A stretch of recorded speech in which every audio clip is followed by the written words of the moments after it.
Hello, dear friends. Nice to see you again. Come on, let's prepare some tea. Another interesting story is waiting for you to discover. Quickly take your seats, fasten your seat belts, and the train will depart now. It was my brother's wedding day, a grand celebration in every sense. Glittering chandeliers, lavish floral arrangements, and guests dressed to impress, all indicating no expense had been spared. I stood awkwardly near a corner, clutching a glass of water, trying my best to remain invisible amidst the sea of designer suits and gowns. Earlier that day, my mother had made her disdain for my presence painfully clear. "You're lucky we even allowed you to come," she had hissed under her breath as I slipped into a simple dress. "We don't want you embarrassing us in front of our guests." Her words stung, but I swallowed the pain as always.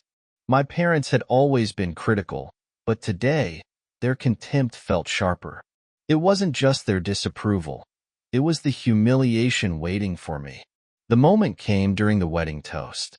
My father stood tall and confident with the microphone in hand. "Today, we celebrate our amazing son, Jonathan," he began, his voice ringing with pride. "He has always made us proud, unlike—" His gaze swept toward me, and I froze. Every nerve in my body screamed for me to disappear. "Unlike others in this family who have done nothing but bring us shame." The room fell silent, save for the gasps of a few guests. My cheeks burned as every pair of eyes turned toward me. It was a public humiliation, a deliberate reminder of my supposed failures. Tears pricked my eyes, but I refused to let them fall. I clenched my fists, focusing on a distant point in the room as my father continued his toast, showering Jonathan with praise while throwing more subtle jabs my way. I wanted to leave, but my feet felt rooted to the floor. Then, a calm, firm voice cut through the tension. "That's enough." The crowd parted as Caleb stepped forward, his sharp black suit and commanding presence silencing the murmurs.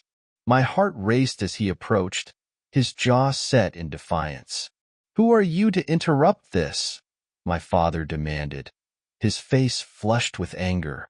"I'm the man who loves your daughter," Caleb replied, his voice steady but sharp with resolve. "And I'm here to make something very clear." The hall went silent as Caleb stepped onto the stage and took the microphone from my father's stunned grip. "You call her a disgrace?" he began, his voice echoing through the room.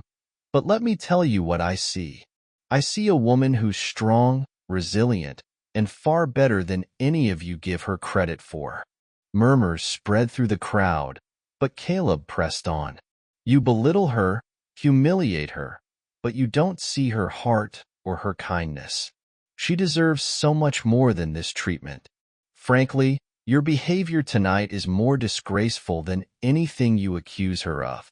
For the first time, I felt years of silent suffering begin to lift with his words. My parents were furious, my brother looked mortified, but I didn't care anymore. Then Caleb did something no one could have anticipated. He reached into his pocket and pulled out a small velvet box. Dropping to one knee in front of the stunned crowd, he looked up at me with unwavering sincerity. "I love you," he said, his voice steady, "and I don't care what they think. Will you marry me?" The room erupted into chaos, gasps, cheers, even protests from my parents, but none of it mattered. In that moment, all I saw was Caleb, the man who stood up for me when no one else did. "Yes," I whispered, my voice trembling. 1,000 times yes. The rest of the evening was a blur of joy and disbelief. For the first time, I felt truly seen and loved, and nothing else in the world mattered. That night wasn't just the start of a love story. It was a statement of my worth, a declaration that I didn't need my parents' approval to be happy. As Caleb slipped the ring onto my finger, the crowd erupted into cheers, whispers, and gasps. Yet it was the deafening silence from my parents that stood out. My mother's face was a mask of fury, her lips pressed so tightly they turned white. My father, on the other hand, looked as if he'd been slapped, his disbelief palpable. Caleb's grip on my hand was firm as he faced them. "It's clear you don't value her," he said, his voice slicing through the noise. "But I do, and that's all that matters." "Get out!" my father barked, his voice trembling with rage. "You've embarrassed this family enough for one evening." Caleb chuckled, his confidence unwavering.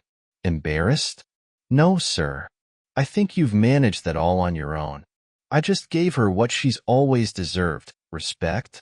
Without waiting for a response, Caleb pulled me toward the exit, his grip comforting yet unyielding. The crowd parted like the Red Sea as we walked through, a surge of power coursing through me. For years, I had been invisible, cast into the shadows while my brother basked in the spotlight. But tonight, Caleb had made sure the world saw me, not as a disgrace, but as someone deserving of love and respect. When we finally left the venue, I was too overwhelmed to speak. Caleb drove us to his apartment, a cozy, welcoming space that felt more like home than my parents' mansion ever had. He handed me a glass of wine and sat beside me on the couch, his hand resting on mine. "Talk to me," he said softly. "How are you feeling?" "I don't even know," I admitted, my voice barely a whisper. Part of me is relieved, but another part of me, I can't believe they did that in front of everyone. Caleb's eyes darkened with anger. "They've treated you like this for too long. Tonight was just the breaking point." I nodded, tears welling up again. "I don't know how to move forward from this. They're my parents, but how do you forgive something like that?" "You don't have to," Caleb said firmly. "Forgiveness isn't something you owe them. You have every right to cut toxic people out of your life, even if they're family." His words lingered in my mind long after we went to bed. For the first time, I considered a life without their constant criticism, a life where I could finally be myself without fear of judgment. The next morning, my phone was flooded with messages. Most were from extended family offering hollow apologies or trying to justify my parents' behavior. But one message caught my attention. It was from my brother, Jonathan. "We need to talk. Meet me at the cafe on 5th at noon." Reluctantly, I agreed. When I arrived, Jonathan was already seated, his usual confidence replaced with what looked like guilt. "I want to start by saying I'm sorry," he began, his hands tightly gripping his coffee cup. "I didn't know they were going to do that. If I had, I would have stopped them." I raised an eyebrow. "Really? Because you've never exactly stood up for me before." His face flushed. "I know, and I'm not proud of it. But last night, even I was shocked." "It wasn't fair to you," Jonathan admitted. I crossed my arms, leaning back in my chair. "Why now? Why apologize after years of letting them treat me like I'm nothing?" Jonathan hesitated, his gaze dropping to the table. "Because I realized something last night. No matter how much they've praised me, no matter how many times they've called me the perfect son, it doesn't mean anything if it comes at the expense of my sister." His words caught me off guard, but I wasn't ready to forgive him just yet. "You're only saying this because Caleb embarrassed them in front of everyone. If he hadn't, would you still be sitting here?" Jonathan flinched, and I knew I'd struck a nerve. "Maybe not," he admitted. "But does it matter? I'm here now, and I want to make things right." I wasn't sure I could trust him, but a small part of me wanted to believe he was sincere. "You've got a lot to prove," I said finally. "Apologies are easy. Actions aren't." He nodded, his expression somber. "I understand. Just give me a chance, okay?" Over the next few weeks, Jonathan's actions began to align with his words. He started standing up to our parents, calling them out when they demeaned me, and even reached out to Caleb to thank him for what he did at the wedding. Meanwhile, my parents remained stubbornly silent. They didn't reach out, didn't apologize, nothing. It was as if they were waiting for the situation to blow over. assuming I'd come crawling back like I always had. But this time, I was determined to stand my ground. Weeks passed without a word from them. Their silence, though predictable, still stung. I couldn't shake the feeling of being abandoned, even as I began to accept that their love had always come with strings I was no longer willing to untangle. Caleb, as always, was my anchor. He supported me through the whirlwind of emotions that followed the wedding, his unwavering presence reminding me that I wasn't alone. But a part of me still yearned for closure, an apology, an acknowledgement, something from the people who were supposed to love me unconditionally. That closure came sooner than I expected, though not in the way I'd hoped. One evening, as Caleb and I were settling in for dinner, my phone buzzed with a text message. It was from my father. "We need to talk. Come home tomorrow at noon." My stomach churned as I stared at the screen. There was no apology, no warmth, just a curt demand. Caleb leaned over, reading the message, and frowned. "You don't have to go," he said, his voice firm but gentle. "You don't owe them anything." "I know," I replied, my voice trembling, "but I need to hear what they have to say, even if it's just to confirm that walking away was the right decision." The next day, I arrived at my parents' house feeling like I was walking into a lion's den. The grand, cold mansion loomed above me as I stepped out of my car, memories of countless humiliations and criticisms flooding back with every step I took toward the door. My mother opened it, her expression unreadable. "You're late," she said, her tone as sharp as ever. I bit back a retort and followed her into the living room, where my father was waiting. He sat in his usual chair, his posture stiff and his face set in a scowl.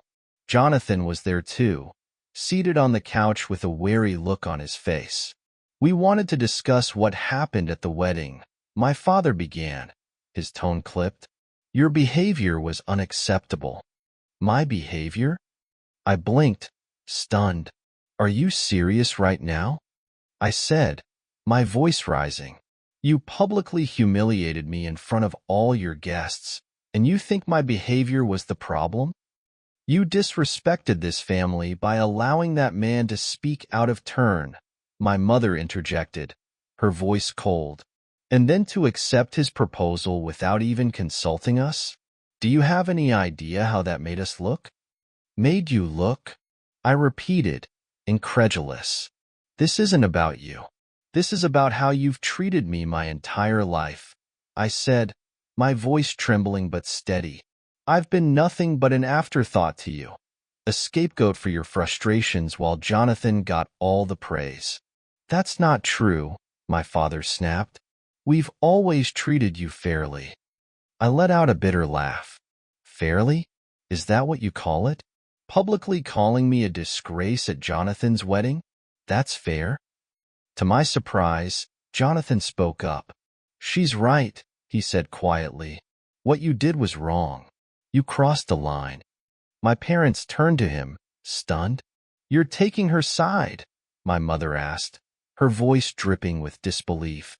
"It's not about sides," Jonathan said, his voice gaining strength. "It's about admitting that you went too far. You owe her an apology." My father's face darkened. "I don't owe her anything," he said, his tone final. "She's been a disappointment since the day she was born." His words hit me like a physical blow, but this time, I didn't break. I stood, my hands shaking with anger. "Thank you for making it clear where I stand in this family," I said, my voice trembling but resolute. "I don't need your approval, and I certainly don't need your toxic version of love." I turned to leave, but before I reached the door, Jonathan called after me. "Wait, I'm coming with you." Jonathan's decision to leave with me was as shocking as it was validating. As we drove away from the house, he explained his reasoning. "I've spent my whole life trying to live up to their expectations," he said, his voice thick with emotion. "But no matter how much they praise me, it's never enough.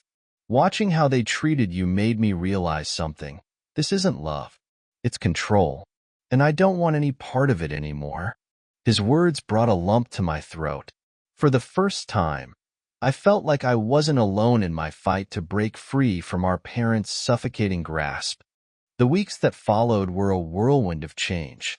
Jonathan moved into a small apartment across the street from Caleb and me, and our relationship began to heal. He apologized again, this time with a sincerity that left no room for doubt. Slowly, I started to let go of the resentment I'd harbored for so long. Caleb, ever the supportive partner, encouraged me to focus on my passions, something I'd always been too afraid to pursue. With his help, I enrolled in a design course, a small step toward reclaiming my sense of purpose and identity. As I began to rebuild my life, my parents' attempts to regain control became more desperate. They sent letters, messages, and even tried to involve other family members to guilt me into returning. But their efforts only strengthened my resolve. The turning point came when they showed up unannounced at Caleb's apartment. What followed was a final, explosive confrontation that forced everyone to confront the ugly truth about our family dynamic. It was a quiet Sunday morning. Caleb and I were enjoying a rare moment of peace, sipping coffee on the balcony, when a knock on the door shattered the tranquility. I glanced at Caleb, confused.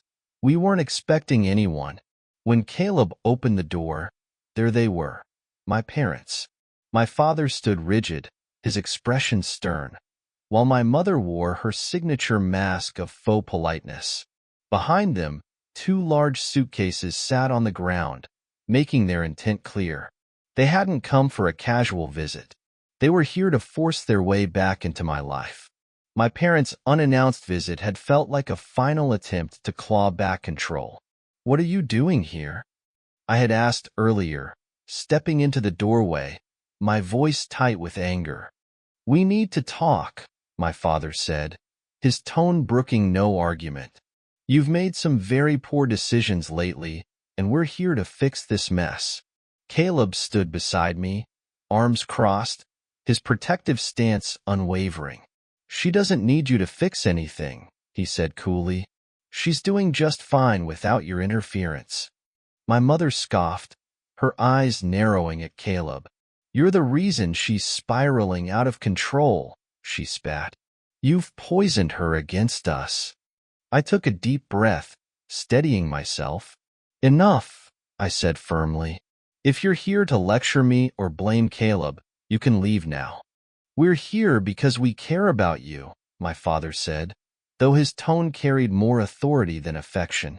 "You're making a mistake cutting us out of your life. We're family." "Family?" I repeated, my voice dripping with sarcasm. "Is that what you call public humiliation and years of criticism? Because that's not my definition of family." "You're being overly dramatic," my mother snapped. "You've always been so sensitive." "That's because you've always been so cruel," I shot back. "You think you can show up here and guilt me into coming back? It's not going to happen." Caleb stepped forward, his voice calm but firm. "You don't get to come here and dictate her life anymore," he said. "She's not a child, and she doesn't owe you anything." My father's face turned red, his anger bubbling to the surface. "You have no right to speak to me that way. And you have no right to treat her like this," Caleb countered. "You've spent years tearing her down, and now you're surprised she's finally standing up for herself?" I could see the frustration in their eyes. They weren't used to being challenged, especially not by someone they considered an outsider. But Caleb wasn't backing down, and neither was I. "You need to leave," I said, my voice steady despite the whirlwind of emotions inside me. "I've made my decision, and nothing you say will change it." My parents leave quietly. As they packed their bags into the car, my mother hurled one final barb. "Don't come crawling back to us when he leaves you. You'll regret this." Her words stung, but I refused to let her see it. "I won't regret choosing happiness over your approval," I said, my voice unwavering. "Goodbye." As they drove away, I felt a strange mix of relief, sadness, and liberation. For the first time, I had drawn a line they couldn't cross. With my parents finally out of the picture, I focused on the people who truly mattered. Jonathan had become an unexpected ally, and his support was instrumental as I navigated this new chapter of my life. One evening, as we sat on her balcony overlooking the city, he opened up about his own struggles with our parents. I always felt like I had to be perfect, he admitted, his voice tinged with sadness. They made me believe that if I didn't meet their expectations, I wasn't worthy of their love. His confession brought tears to my eyes. I always thought you were their favorite, I said softly. I wasn't their favorite, he replied. I was their project. And now I see how much it cost me and you. Our bond deepened as we shared stories and supported each other. For the first time, I felt like I had a brother, not a rival. The months that followed were transformative.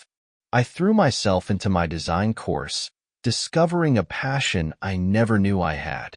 Caleb was my biggest cheerleader, always encouraging me to dream bigger and aim higher. One night, as we sat on the couch going over my latest project, he turned to me with a serious expression. You've come so far, he said. Always had this strength in you. You just needed to see it for yourself, Caleb said, his voice filled with encouragement. While my life was moving forward, there was still a lingering sense of unfinished business with my parents. Though I had no intention of letting them back into my life, I felt the need to confront the pain they had caused, one last time. Jonathan offered to come with me, his presence a silent promise that I wouldn't face this battle alone.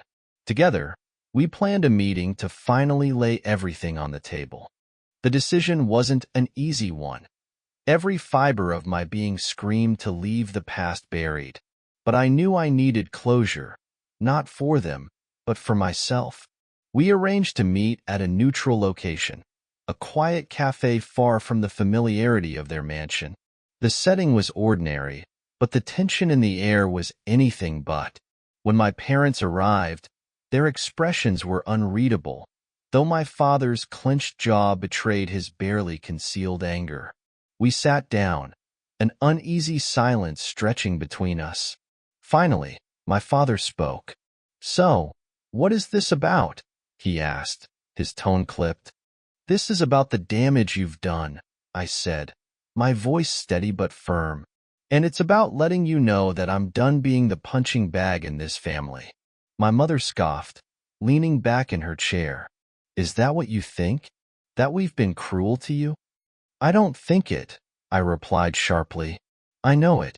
You spent my entire life making me feel like I wasn't good enough, like I was a disappointment. And at Jonathan's wedding, you made sure the whole world knew it.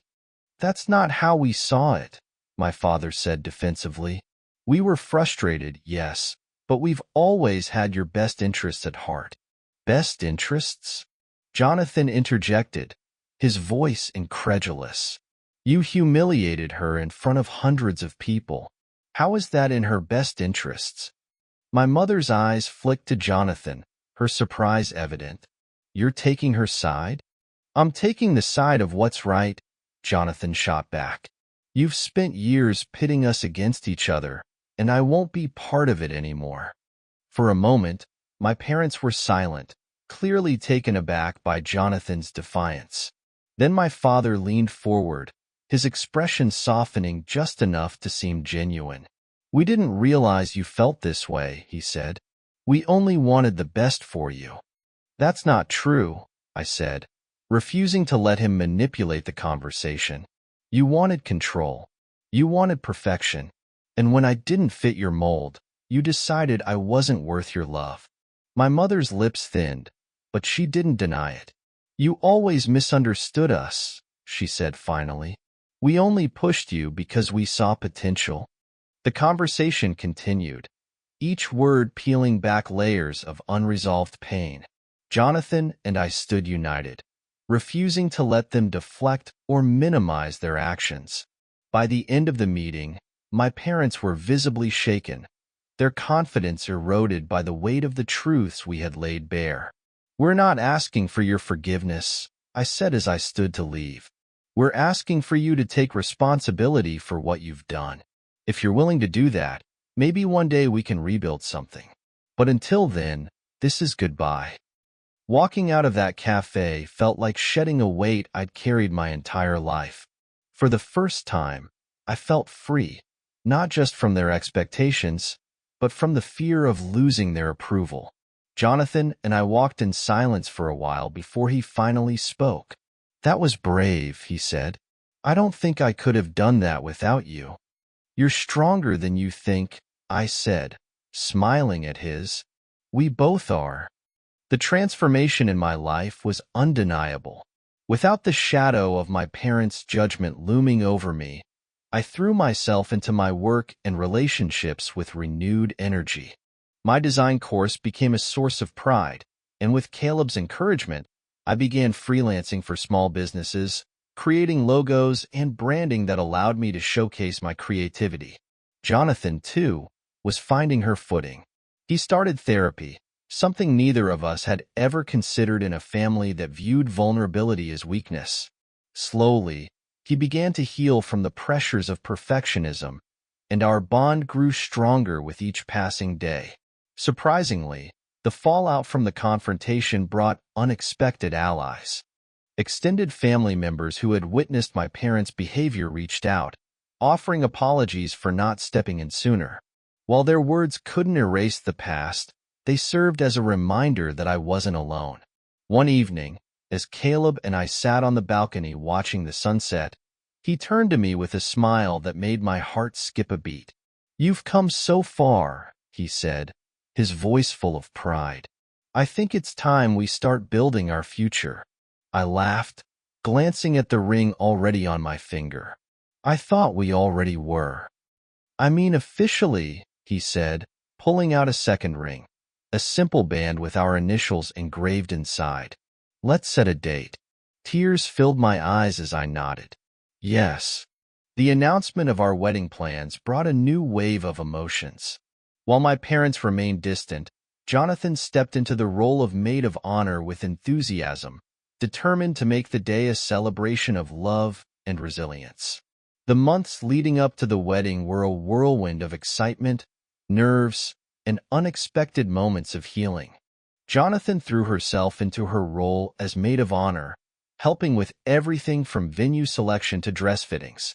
Each step felt like reclaiming a piece of my life I thought I'd lost forever. One evening, as we sorted through color palettes and floral arrangements, he turned to me with a hesitant smile. "You know," he began, "I've always envied you." I blinked, caught off guard. "Me? What's there to envy?" "You've always been real," she said softly. "You didn't pretend to be someone you're not, even when it meant standing alone. I've spent my whole life trying to be perfect for them, and all it got me was emptiness." Her confession broke my heart. I reached out, squeezing his hand. "You don't have to be perfect anymore," I said. "We're free now." As the guest list grew, the inevitable question arose. Should we invite my parents? Caleb, ever the voice of reason, left the decision to me. "It's your day," he said, his hand resting gently on mine. "If you want them there, we'll make it work. If not, that's okay too." After days of deliberation, I decided to send them an invitation, not as a gesture of forgiveness, but as a way to offer them one last chance to show they cared. Whether they accepted or not would speak volumes about where they stood. 2 weeks before the wedding, I received a reply from my parents. It wasn't a phone call or a heartfelt letter, just a cold, formal RSVP confirming their attendance. Jonathan, ever the optimist, tried to see the silver lining. "Maybe this is their way of trying," he suggested. "Even if it's not perfect, it's a step." I nodded, though my heart remained guarded. The wounds they'd inflicted were still fresh, and I wasn't ready to trust them just yet. The morning of the wedding dawned bright and clear, the perfect backdrop for the most important day of my life. As I stood in front of the mirror, dressed in a gown that made me feel like a queen, a wave of emotions washed over me. I thought about the girl I'd been, the one who felt invisible and unworthy, and marveled at how far I'd come. Jonathan entered the room, his eyes shining with unshed tears. "You look amazing," he said, his voice thick with emotion. "So do you," I replied. He smiled, pulling me into a tight hug. "You deserve this happiness," he whispered. "Don't ever forget that." The ceremony was everything I dreamed of, intimate, heartfelt, and filled with love. As I walked down the aisle toward Caleb, a sense of peace washed over me that I had never known before. He stood there, his eyes filled with unwavering love, and I knew I was exactly where I was meant to be. But the reception brought its own challenges. My parents arrived late, their presence casting a shadow over an otherwise perfect day. They kept their distance, watching from the sidelines as Caleb and I shared our first dance, their expressions unreadable. When they finally approached, it was during a quiet moment as Caleb and I stood by the balcony, taking in the view.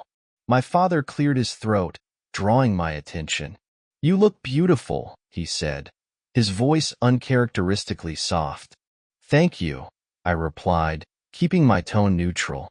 There was an awkward pause before my mother spoke. "We wanted to say, we're sorry. For everything." Her words caught me off guard.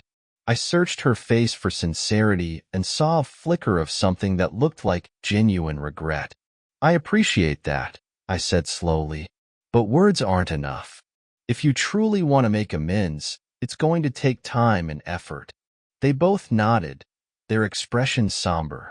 "We understand," my father said, "and we're willing to try, if you'll let us."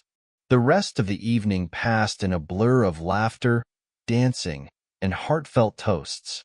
My parents kept their distance, respecting my boundaries. Caleb's family embraced me wholeheartedly, their warmth and acceptance filling the void my parents had left behind. As the night drew to a close, Caleb and I stood on the dance floor, surrounded by friends and family who had become our true support system. He leaned in, his forehead resting against mine. "This is just the beginning," he whispered. "Our beginning." I smiled, my heart swelling with love and gratitude. "I can't wait to see where it takes us."